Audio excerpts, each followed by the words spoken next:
Assalamualaikum warahmatullahi wabarakatuh. Saya Dian Ambarwati dari D3 Manajemen Pajak kelas malam dengan NIM 2020014. Di sini saya ingin mempresentasikan hasil kerjaan saya yang berjudul wajib pajak luar negeri. Di sini kita akan membahas tentang wajib pajak luar negeri. Nah, subjek wajib pajak luar negeri sendiri ini yaitu orang pribadi maupun badan usaha yang menerima atau memperoleh penghasilan yang bersumber dari Indonesia, atau yang menerima atau memperoleh penghasilan yang bersumber di Indonesia melalui bentuk usaha tetap yang ada di Indonesia ini. Nah, orang pribadi yang tidak bertempatan tinggal di Indonesia atau orang pribadi yang berada di Indonesia tidak melebihi 183 hari dalam jangka waktu 12 bulan, dan badan yang tidak didirikan dan tidak bertempatan di kedudukan di Indonesia menjadi subjek pajak luar negeri apabila 1. Menjalankan usaha atau melakukan kegiatan melalui bentuk tetap yang ada di Indonesia, dan yang kedua, menerima atau memperoleh penghasilan dari Indonesia tidak dari menjalankan usaha atau melakukan kegiatan melalui bentuk usaha tetap yang ada di Indonesia ini. Contohnya sendiri, Stephen warga negara Inggris sebagai perancang sekaligus quality control industri furnitur setiap bulan selama 5 hari berada di Indonesia untuk memberikan jasa kepada berbagai pajak luar negeri. Nah, untuk perbedaan wajib pajak luar negeri dengan dalam negeri? Nah, perbedaan penting antara wajib pajak dalam negeri dan luar negeri ini terletak dalam pemenuhan kewajiban perpajakan, antara lain 1. Wajib pajak dalam negeri dikenakan pajak atas penghasilan baik yang diterima atau diperoleh dari Indonesia maupun dari luar Indonesia. Nah, sedangkan wajib pajak luar negeri dikenakan pajak hanya atas penghasilan yang berasal dari sumber penghasilan di Indonesia ini. Nah, untuk wajib pajak dalam negeri dikenakan pajak berdasarkan penghasilan itu dan bruto dengan tarif umum, sedangkan wajib pajak luar negeri dikenakan pajak berdasarkan penghasilan bruto dengan tarif yang sepadan. Nah, untuk wajib pajak dalam negeri menyampaikan surat pemberitahuan tahunan pajak penghasilan pajak sarana untuk menetapkan pajak yang terutang dalam suatu tahun pajak, sedangkan wajib pajak luar negeri tidak wajib menyampaikan surat pemberitahuan tahunan.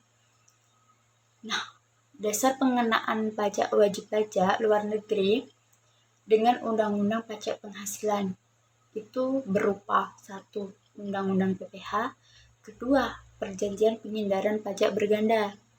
Nah, ada juga dasar pengenaan wajib pajak luar negeri dengan Undang-Undang PPH atau Pajak Penghasilan. Ini undang-undang di Indonesia dijadikan dasar pengenaan PPH terhadap wajib pajak luar negeri apabila negara wajib pajak luar negeri yang mempunyai penghasilan dari Indonesia tidak melakukan perjanjian penghindaran wajib pajak berganda atau P3B dengan Indonesia. Negara wajib pajak luar negeri yang mempunyai penghasilan dari Indonesia melakukan perjanjian penghindaran wajib berganda atau P3B dengan Indonesia, tetapi wajib pajak luar negeri tersebut tidak memenuhi persyaratan sebagai yang dapat menikmati fasilitas yang diatur pada P3B tersebut. Nah, untuk dasar pemotongan PPH sendiri, wajib pajak luar negeri dibedakan menjadi 3, yaitu jumlah bruto, jumlah neto, dan tabel demet. Nah, dasar pemotongan dan jumlah bruto ada dividen, bunga termasuk premium, royalti dan sewa serta penghasilan lain sehubungan dengan penggunaan harta, hadiah dan penghargaan, pensiun dan pembayaran perkara lainnya. Contohnya, seorang atlet dari luar negeri yang ikut mengambil bagian dalam perlombaan lari maraton di Indonesia kemudian merebutkan hadiah uang sebesar 200 juta. Maka atas hadiah tersebut dikenai potongan pajak yang sebesar 20 juta dari 20% dari 200 juta tersebut atau sebesar 40 juta. Ada juga contoh yang kedua itu ada PT Setiawakawan membayar royalti sebesar 100 juta kepada Stephen, warga negara Inggris sehubungan dengan penggunaan hak cipta berkaitan dengan produknya. Besar PPh pasal 26 yang harus dipotong oleh PT Setiawakawan tersebut adalah sebesar 100 juta, 20% dari 100 juta tersebut, yaitu 20 juta. Nah, untuk dasar pemotongan dari perkiraan jumlah neto, itu dikenakan atas penghasilan seperti penjualan atau pengalihan harta di Indonesia, premi asuransi kepada perusahaan asuransi luar negeri, dan penjualan atau penghasilan saham. Nah, untuk penjualan atau pengalihan harta di Indonesia, atas penghasilan dari penjualan atau pengalihan harta di Indonesia, kecuali yang diatur dalam pasal 4 ayat 2 UU, PPh yang diterima atau diperoleh wajib pajak luar negeri selain neto dan bersifat final, pelaksanaan ketentuan ini diatur dengan atau berdasarkan peraturan Menteri Keuangan.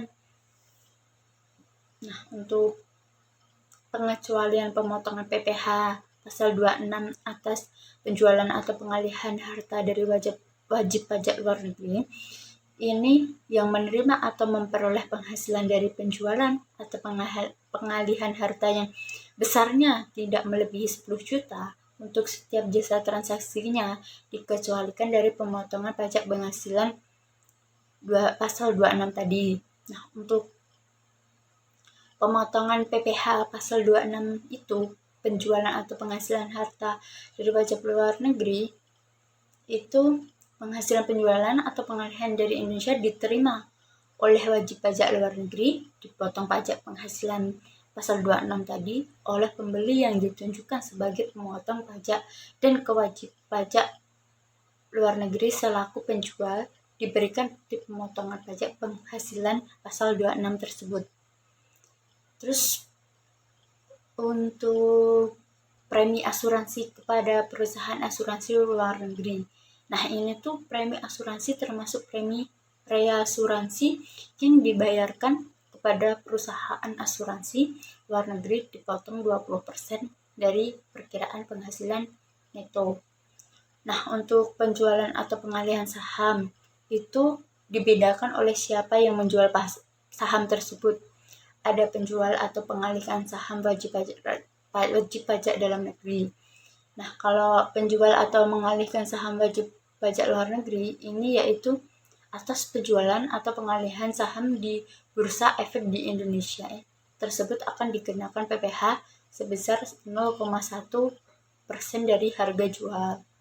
Nah, untuk penjualan atau yang mengalih saham wajib pajak luar negeri, penjualan atau yang mengalihkan saham wajib pajak luar negeri dapat berkedudukan sebagai perusahaan saham memiliki saham, perusahaan antara. Nah, untuk pembelian saham yang dijual atau dialihkan oleh wajib pajak luar negeri dapat berkedudukan sebagai wajib pajak luar negeri dan wajib pajak luar negeri. Untuk dasar, kita bahas ke dasar pemotongan dari DEMT tadi. Nah, perhitungan PPh pasal 21 untuk WPLN yang telah menjadi WPDN atau PPh pasal 26 bagi yang masih berstatus sebagai WPLN bagi karyawan asing adalah mempergunakan dasar pembayaran gaji atau yang sejenisnya mempergunakan dasar yang nyata dibayarkan, namun demikian perhitungan besarnya PPh pasal 21 atau PPh pasal 26 dari karyawan asing tersebut oleh pemeriksa dapat dipergunakan standar gaji asing. Nah, selanjutnya kita bahas pedoman standar gaji untuk karyawan asing. Itu pedoman standar gaji karyawan asing adalah besarnya yang ditentukan oleh Direktur Jenderal Pajak yang menunjukkan jumlah standar gaji dari karyawan asing yang dijadikan dasar untuk perhitungan PPh pasal 21 atau PPh pasal 26. Nah, itu penggunaan pedoman standar gaji karyawan asing harus memperhatikan kebangsaan dari karyawan asing yang bersangkutan itu, terus jenis usaha dari perusahaan tempat karyawan asing itu memperoleh penghasilan, dan kedudukan atau jabatan karyawan asing tersebut. Untuk yang pengecualian PPh pasal 26 bersifat final, itu pemotongan PPh terhadap wajib pajak luar negeri bersifat final itu kecuali pemotongan atas penghasilan terhadap wajib pajak luar negeri yang berbentuk BUT. Nah, kewajiban dasar pengenaan pajak oleh wajib pajak luar negeri dengan perjanjian pengenaan pajak berganda. Nah, kita bahas tentang pajak berganda ya. Yang terakhir itu apabila negara tempat berasal wajib pajak luar negeri tersebut telah melakukan perjanjian penghindaran pajak berganda dengan Indonesia dan wajib pajak luar negeri tersebut memenuhi persyaratan sebagai yang dapat menikmati fasilitas perjanjian, maka yang menjadi dasar pengenaan PPh tersebut bukan lagi undang-undang PPh, melainkan perjanjian pengenaan wajib berganda.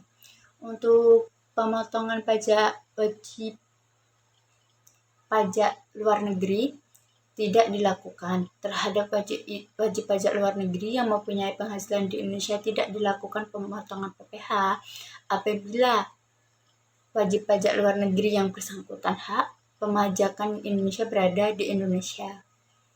Nah, untuk kita bahas selanjutnya, wajib pajak luar negeri berubah status menjadi wajib pajak dalam negeri. Nah, pada prinsipnya, pemotongan pajak atas wajib pajak luar negeri adalah bersifat final, seperti yang kita bahas tadi.